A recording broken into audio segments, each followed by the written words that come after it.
This video is brought to you by Squarespace. Whether you need a domain, website, or online store, make it with Squarespace.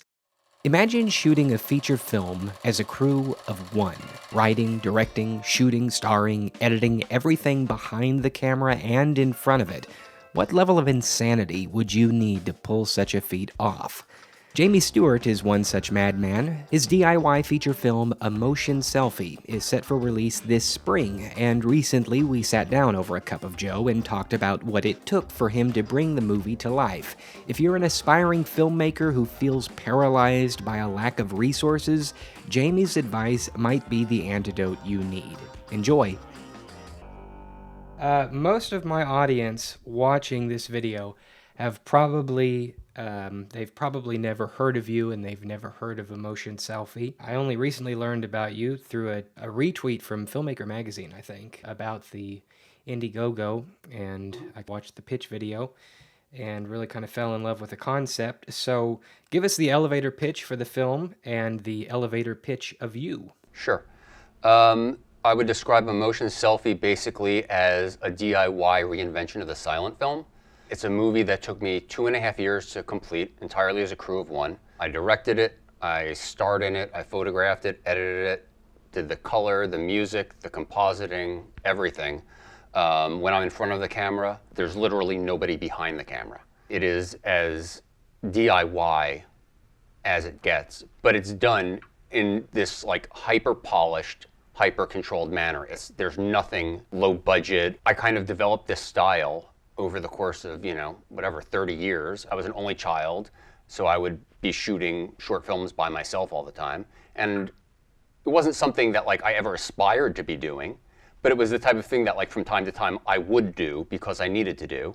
And I just was comfortable with it, and I just got really good at it. I was very impressed by the pitch video. It was just very polished and very well edited, and it seemed like you really showcased an ability to do a lot with very little. Yeah. Which obviously a project like this calls for.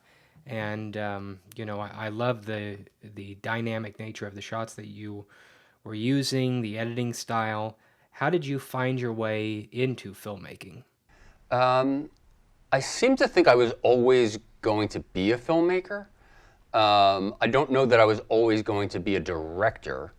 I made my first short film when I believe I was 12. It was a stop motion claymation book report for Jaws that the teacher, I think she gave me an F on it because it took so long to finish, which was kind of ridiculous. And then after that, family got our first VHS camcorder. So I was doing stuff. And then I got really into special makeup effects. It was like the late 80s, so it was like Nightmare on Elm Street and all that stuff was big in Fangoria. So I got really into special makeup effects, and my mother was really great because she would like contact the best people in the business, and just so I could meet them. I would be like 14, 15 years old, and it turned out Dick Smith lived like 25 minutes from us, so she wrote him a letter, and he invited me over to his house, and I went to his basement, and I got to see all of the original like molds and The Exorcist and Little Big Man and everything. We went on vacation to LA one time, and my mother calls up Rick Baker's office, and so I got to go visit his studio. I won a Fangoria makeup contest one time, but like simultaneous to that, two things kind of happened. One, it was kind of the dawn of the big budget music videos on MTV. And you had like David Fincher started really blowing up like around the end of '88.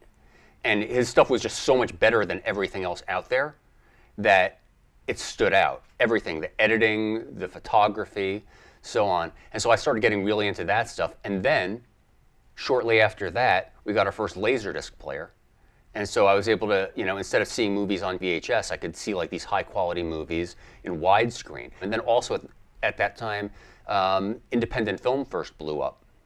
So all of these things were just kind of happening at the same time, and I just got sucked into it. You weren't picturing yourself as a director. You wanted to be involved in movies in some way, shape, or form. Were you thinking more like the makeup department, or for a little while I was really into it, but the thing is this, I never had anybody to put the makeup on except myself. Right, right. And so I got really sick and tired of it. And simultaneously, I had the VHS camera, and then I started writing screenplays. I wrote my first feature-length screenplay when I was like 16, I think. And I just started banging those out. By the time I was 23, I think I'd written like 9 or 10 screenplays. It was just at a certain point, and so by the time I graduated high school, I had done a couple of documentaries that I shot at my high school, and New York Film Academy had like just opened. They didn't even have like their big offices yet. They were renting some space down in De Niro's Tribeca building, and then like some classrooms. Like you'd have to like run around like Soho to like different spaces to go to and stuff like that. And I did that right out of high school. And at the time, I was the youngest student they had ever taken on. They hadn't taken on anybody who was like 18, so I actually had to go there and interview with the owner just to make sure that like I was mature enough to like do that. And from that point on, I was going to be a filmmaker, and so it's just been kind of figuring it out from there. The concept of the film seems like the perfect DIY filmmaking concept. You've literally stripped away everything that requires anybody else, and there are plenty of people out there that I think probably find themselves in similar shoes in that they want to make movies, they want to do stuff in independent film, but it's just them. Like you said, they don't have anybody to put the makeup on except themselves. What advice would you give to a complete nobody who wants to get started in movie making, but they have no resources, they have no friends, they have no connections, maybe they just have a camera, and that's it? What advice would you give to them as somebody who has successfully completed a feature film as a one-man army? What advice would you give to them? Well, the first thing I'm going to say, and I say this a lot. Okay, so about 15 years ago, I was at an event, and I briefly got to meet George Lucas, and I point blank asked him what advice he had. And he gave me a one-word answer: perseverance. So that's the first thing I'm going to say: perseverance.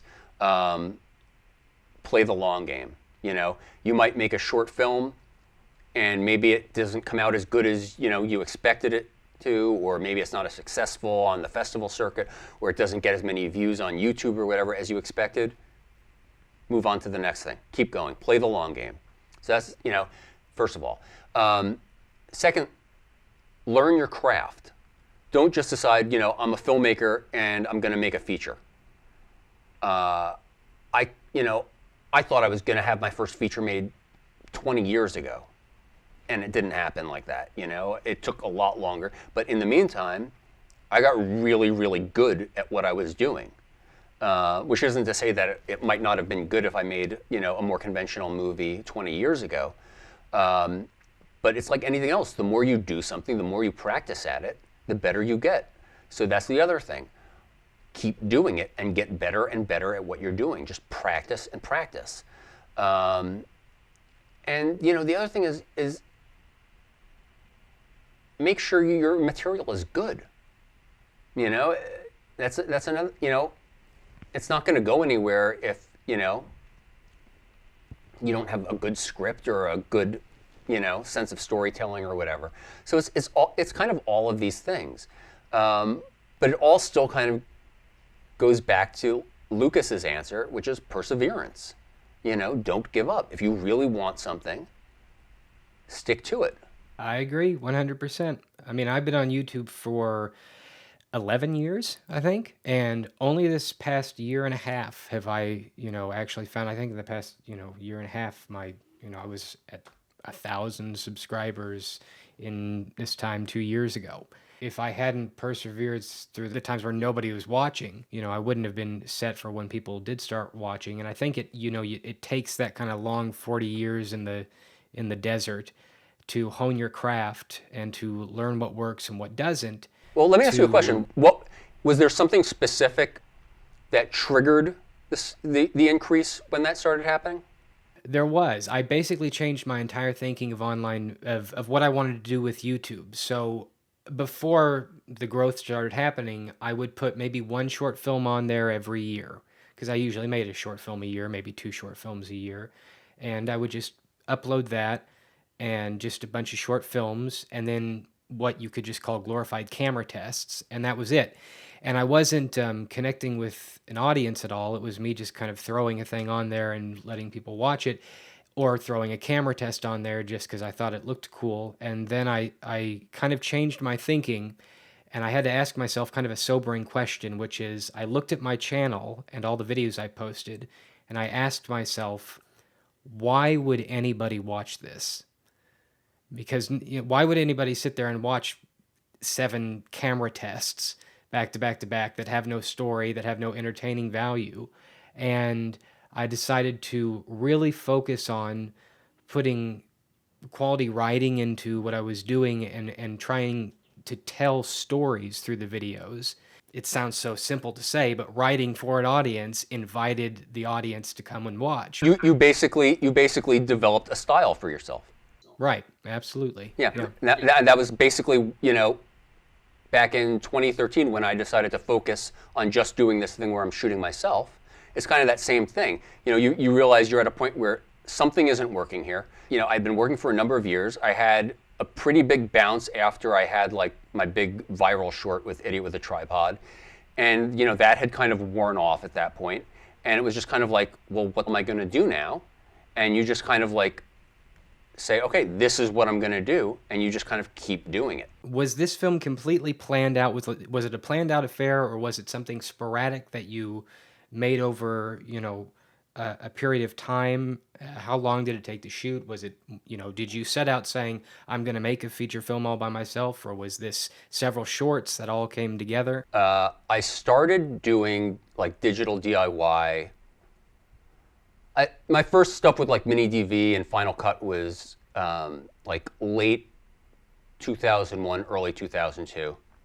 By 2004, I started doing web shorts, and this is before there was YouTube. This is like when, if you wanted to put videos up, you needed to like literally upload like these tiny little QuickTimes that would be like 320 by 240 in size. And what happened was I had a website with a friend where we covered movies. So he would do movie reviews, and I would interview filmmakers and actors and things like that. And so I already had a foot in press. And I had this idea that I could somehow merge that with my filmmaking. I was still trying to get regular scripted features made. In 2013, there was a movie that I had been trying to get made for about 6 years, and it fell apart, and I was basically just done with it at that point. And I needed to, figure out, well, what am I going to do now? What am I good at? And I just, I spent like maybe about 4 or 5 months writing bits and pieces of scripts. Just, maybe I'll forget about trying to be an innovative, filmmaker who like messes with the form and stuff like that. And maybe I'll be like an indie James Cameron and just like focus on like, technology or something like that and do sci-fi stuff. But nothing was ever like really clicking. I'd do like the first 10 or 15 pages and then I'd lose interest in the scripts. And then it just kind of occurred to me, well, I'm really good at shooting myself. Nobody else is doing this. So what if I were to make an entire feature just doing this? But if I was going to do a feature and I was going to try to sell people on this, I needed to have like a style that was fully thought through. So I just started breaking it down. What gear do I need? How can I use that gear to tell a story visually? For instance, like I like moving the camera, but unless I'm spending a couple $1,000s on a really high-end slider with motion controls, that can do stuff like that, I'm stuck doing it by hand. So, well, I can't very well do that on myself. I can't, move a slider on me and make it look good. So what types of shots can I do with the slider that I'm not in? So it could be something like, for instance, I look over at something and then my point of view pushes in on that thing that I'm looking in on. And I just started breaking the style down, and that's kind of what I did. And so to answer your question about how pre-planned it was completely and totally not pre-planned. I just start shooting and I figure it out as I go along. The only thing I knew at the beginning was that it was going to take me at least a year to shoot, and I just knew that from my experience, because it's so time demanding, not just shooting myself, but the whole thing is cut to music, so it has a very high volume of shots. It has 3,600 shots in 90 minutes, which is insane. And so I just knew that it was going to take me at least a year to shoot. So the story needed to take place at least over the course of a year. So that was kind of built into it. And then the first actor that I brought on board, Bruce Smolenoff, who I'd worked with before, I kind of came up with a concept where he would be like some guy who was kind of obsessed with these celebrity photos that I post online. That was kind of all we knew at the very beginning, was that it was going to take place over the course of a year. It was going to be kind of like this stalker thriller thing. And then I would just start shooting stuff, and very slowly the pieces started falling into place. And it was always totally fluid. I'd come up with one idea, it wouldn't, for whatever reason we couldn't do it. I'd have to come up with a creative solution and do something else. I'd hire actors to play, one role, and I'd realize we can't do that, but I like the actor, so then I would come up with something else for them. So it was, in that sense, it was pure chaos. But what we wound up with is something that's just completely and totally controlled. From the behind-the-scenes stuff that I saw, I learned that you basically had to learn music composition to make the music for the film, and that you do that as well. There's a lot of people who shoot their own stuff, but many of us are dependent upon royalty-free music and licensing music. But you were able to do both, which I think you said in one of your behind-the-scenes clips made you kind of the whole package of the DIY filmmaker. Well, like what happened was, like back when I was a kid, like back when I was in high school, I had like a rock band that I was in, and after that I had like an old cassette 4-track. So I had written like tons of songs. I think I had, when I was younger, I had written somewhere in the vicinity of probably 100 songs, and I used to like make my own like full-length like albums, and I'd Xerox the copy and I'd hand it out to friends, but I never did anything with it. I was like horrified about playing live. I'm not social. I didn't, so I never did anything with the music. And then, like in early 2011, I had a huge viral hit at the end of 2010 with a short film called Idiot with a Tripod, which Roger Ebert like fell in love with, and I was like on the Today Show. Actually, the last time I did Skype was when the Today Show was interviewing me. Okay. Yeah. I'm in good company then. Right. Yep.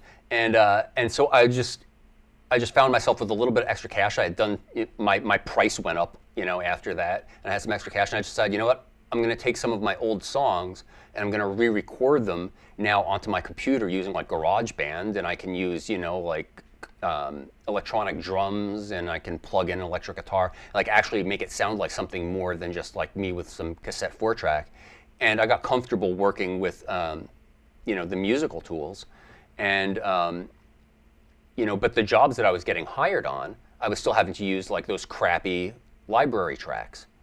And let's say I'd get hired to do a job where there's maybe 5, 6, 7 videos as part of a series.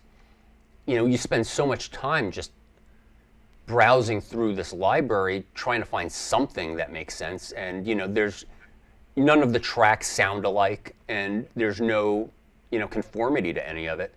And just kind of on a whim, at the end of 2011, I decided on a particular video, I might as well just try doing my own music, because I know I can do it. It just had never occurred to me to do it. It went all right. And then after that, I just started regularly doing the music to a lot of the videos that I was doing. However, the funny thing is, most of those videos, they're short form things. So I might only need to compose like a minute of music for something. And so I definitely miscalculated how long it was going to take me to do the music for the movie. Right. I thought I could get it done fairly quickly, but composing 90 minutes of music, it's a pretty tough job. Yeah, it's that's like 2 symphonies basically. I mean, there are people who that is their job for 2 years of production is trying to come up with all the musical elements, and you're doing it all and tackling it all yourself. Yeah. So apart from the audio aspect, let's move and talk about the video part of it, because from what I understand, you shot this thing on the Blackmagic Pocket Cinema camera. Correct. When that camera was first announced and you look at it on paper, I thought that's a really cool camera. And then when they released the camera and I actually got to see it used practically, I got rid of mine and I thought there is no way that anyone will ever make a feature film on this camera, because it just had so many sort of technical drawbacks to it. I thought maybe some people will make some short films on this camera. I really doubted anyone would do anything comprehensive with. All of a sudden you show up 2018, you're about to release a feature film that's shot on this camera. So what was your experience with the camera? It was the absolute perfect camera for this. Wow. Because you think about it, I need to be really mobile, and the thing is tiny.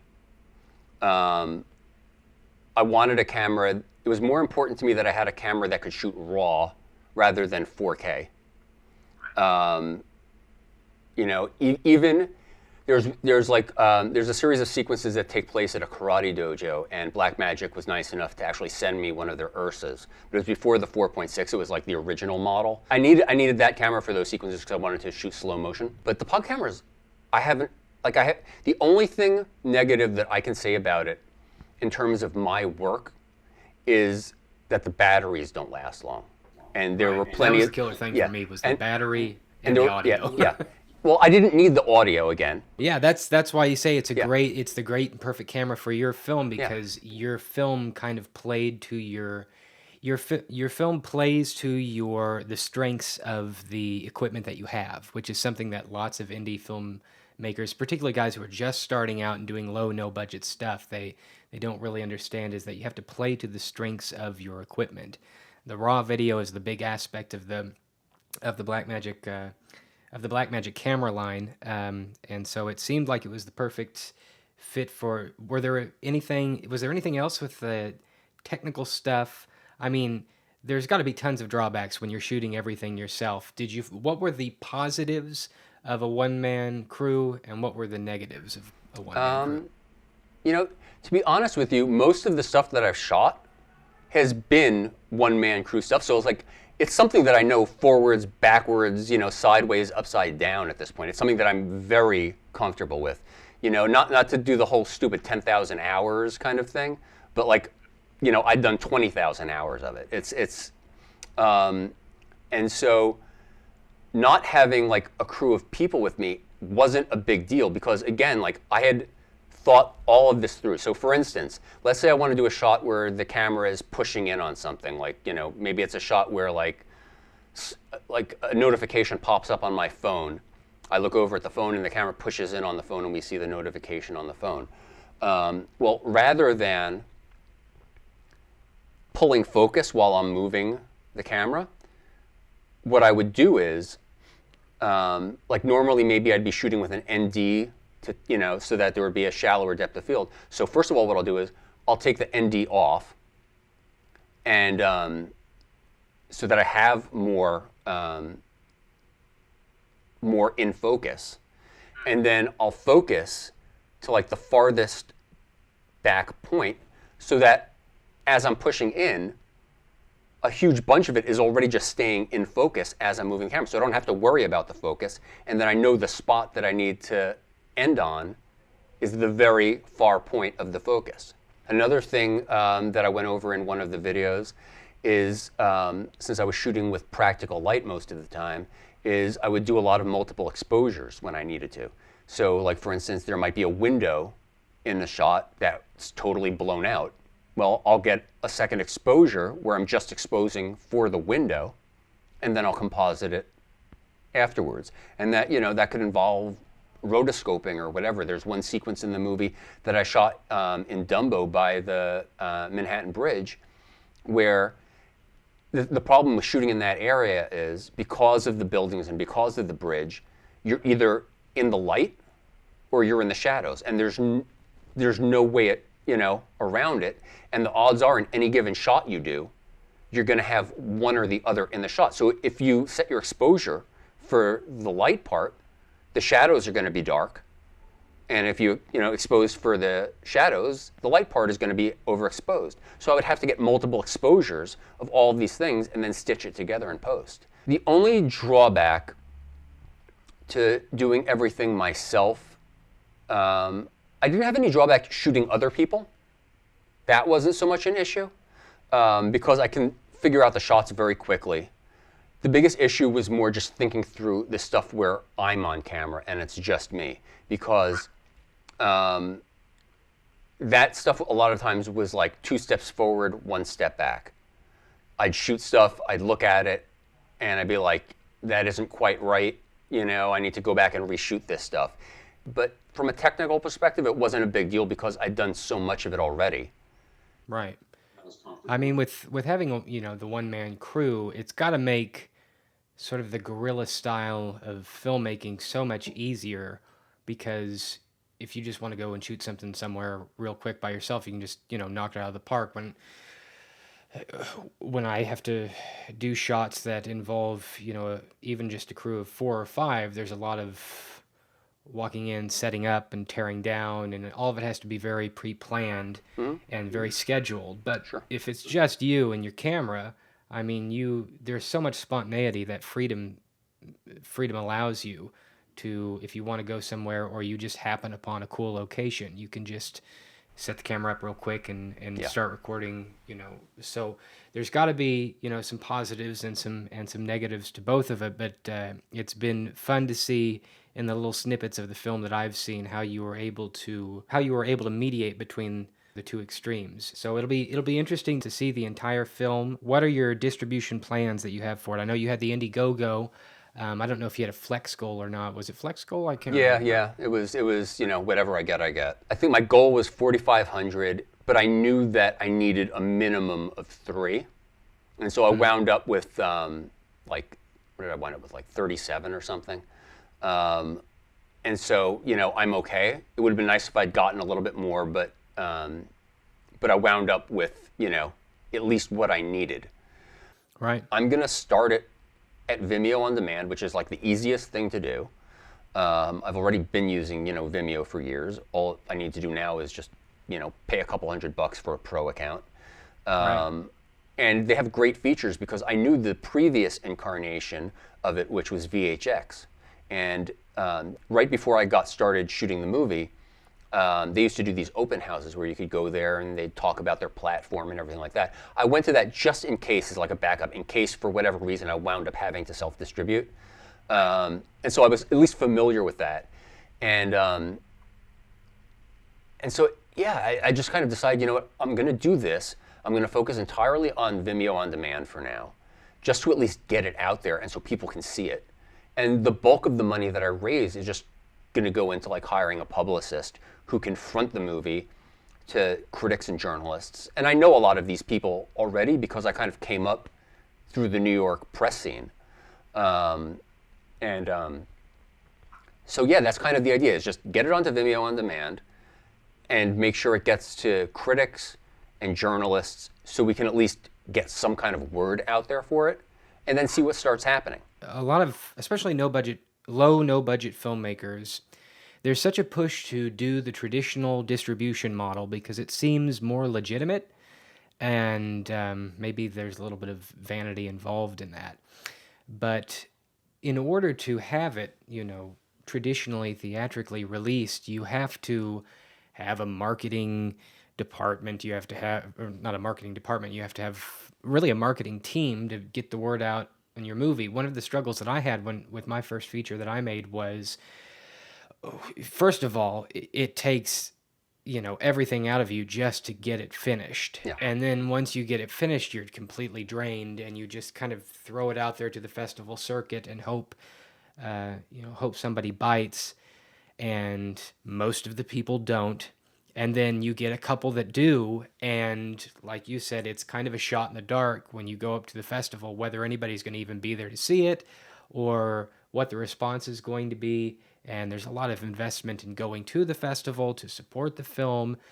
And what I had to end up doing the past few years is I decided I've got to give up this whole desire to go the traditional route, and I kind of just fully went all in on the web video thing and doing online community and It seems like YouTube you're and all doing of all that. right, you know?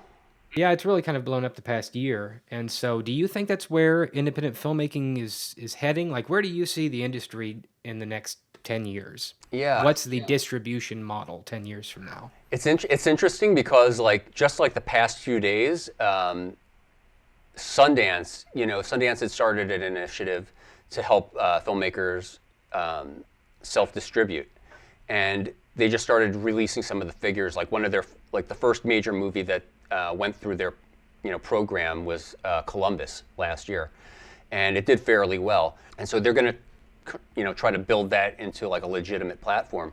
But what it kind of seems like is, I've been around at this like long enough now. Like I said, like when I was starting off doing web video, like there was no YouTube, there was no anything. One of my closest friends, when I first met her a few years back, she was like a year out of college, and she already had a job at Huffington Post, doing videos for them, and nothing like that even remotely, existed, way back. And in fact, it turned out that I think she was like a freshman in high school when I actually did my first web series. So I've kind of seen this whole progression as these things have gone. And one of the things that you start realizing is that as time goes on, the entire like model of independent film is constantly changing.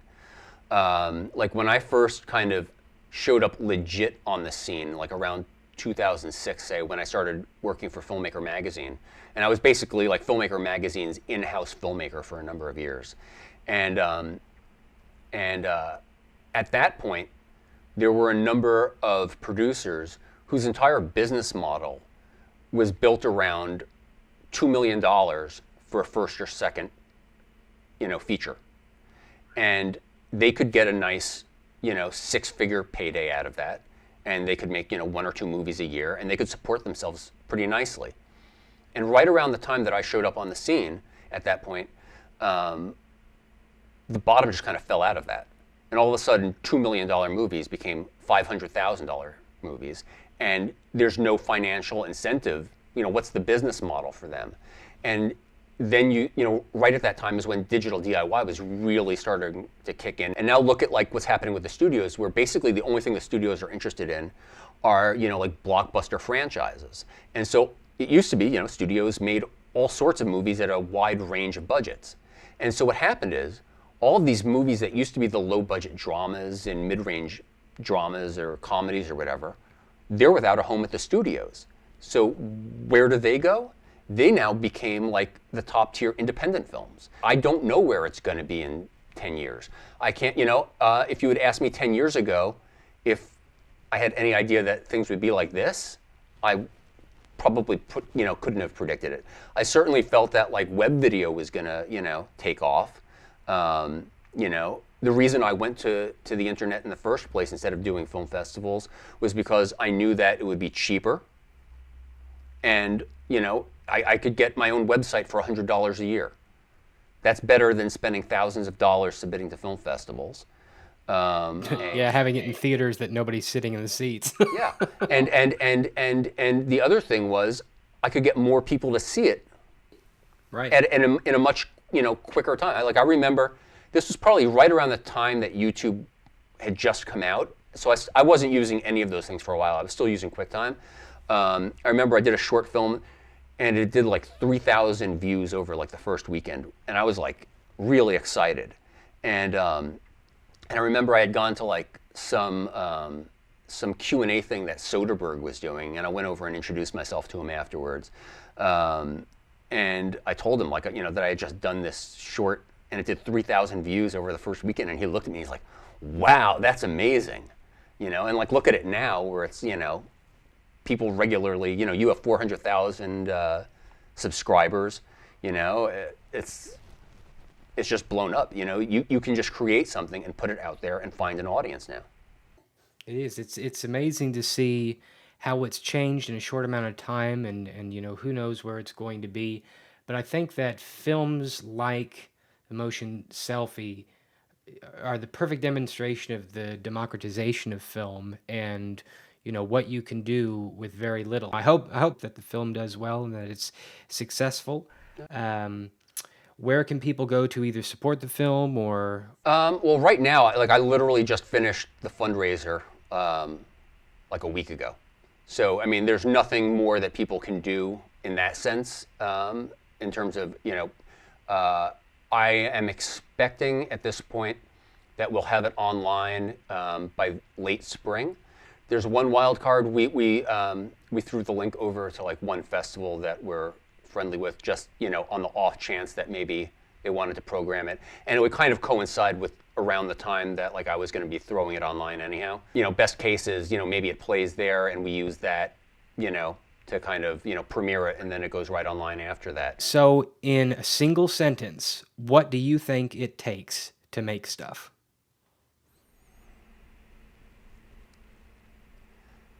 If you want to make stuff, it takes talent and determination.